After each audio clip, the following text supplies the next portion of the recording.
What value of n for which the nth term of 2ap 63, 65, 67 and 3, 10, 17 are equal। कहने का मतलब है कि ये जो सीरीज चलता जा रहा है और ये जो सीरीज चलता जा रहा है, दोनों एक ऐसा पोजीशन आएगा जहाँ पे क्या हो जाएगा, दोनों का टर्म इक्वल हो जाएगा।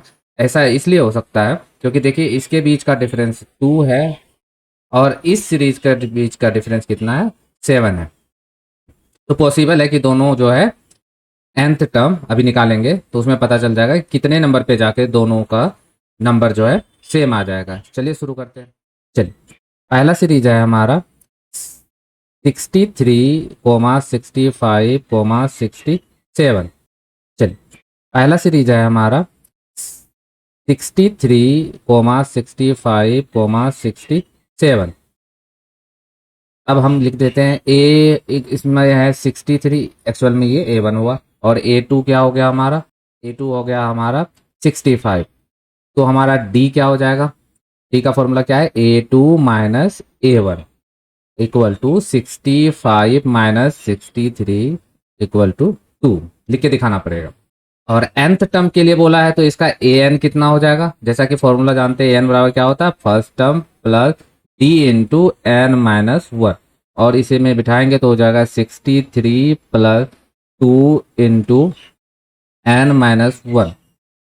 अब हम क्या करते हैं, 2 को इससे मल्टीप्लाई और इसको इससे मल्टीप्लाई तो करेंगे तो an इक्वल टू आ जाएगा 63 प्लस 2 से n को मल्टीप्लाई 2n, फिर 2 को 1 से मल्टीप्लाई माइनस का 2। अब इसको सॉल्व करेंगे तो ये हो जाएगा 60, इस दोनों को तो 61 प्लस 2n, इसकी वैल्यू an की वैल्यू, इसको 1 मान लेते हैं। चलिए नेक्स्ट सीरीज देखते हैं। नेक्स्ट सीरीज हमारा क्या है, 3, 10, 17 ... इसका पहला टर्म मतलब इसको कैपिटल एन से डिनोट करते हैं क्योंकि हम लोग स्मॉल ए जो है ले चुके हैं। तो कैपिटल ए हो गया मतलब फर्स्ट टर्म हो गया 3, सेकेंड टर्म हो गया हमारा 10, डिफरेंस को कैपिटल डी से डिनोट करते हैं तो हो जाएगा A2 minus A1 equal to 10 minus 3 equal to 7। अब हम लोग इसका भी क्या करते हैं, nth टर्म निकाल लेते हैं तो an इक्वल टू फॉर्मूला हो जाएगा A1 plus D into n minus 1। देखिए n दोनों के लिए सेम होगा क्योंकि बोल ही रहा है कि nth टर्म पे जाके दोनों क्या हो जाएगा, मैच हो जाएगा। चलिए A1 की वैल्यू हमारा हो गया 3 प्लस D की वैल्यू हो गई 7 और n की वैल्यू हो गई हमारी कुछ नहीं माइनस 1।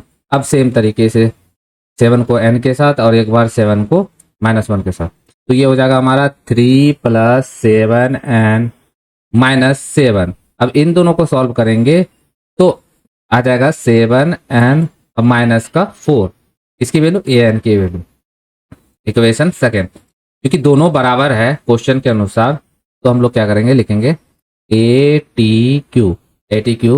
पहला क्या है, चलिए सेकेंड वाला छोटा लग रहा है तो इसको पहले लिख लेते हैं तो 7n माइनस 4 इक्वल टू और इसका आया है 61 2n, 61 प्लस 2n।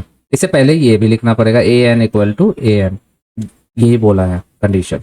अब क्या करेंगे, n वाले के टर्म को एक साथ रखेंगे और बिना n वाले टर्म को दूसरे साथ तो इक्वल टू के नीचे इक्वल टू 2n को इधर लाएंगे, 7n तो पहले से है, 2n इधर आएगा तो माइनस का 2n क्योंकि इधर प्लस का था तो इधर आएगा तो माइनस का, और 61 तो पहले से है राइट साइड में, 4 आ जाएगा तो ये हो जाएगा प्लस का 4। अब इसे सॉल्व करते हैं तो 7n में 2n गया तो बचा 5n और 61 प्लस हो गया 65, इम्प्लाइज दैट यूज करना चाहिए तो इम्प्लाइज दैट इक्वल टू के नीचे इक्वल टू, ये जो लाइनें होती है ना इक्वल टू को एक स्ट्रेट लाइन में होना चाहिए।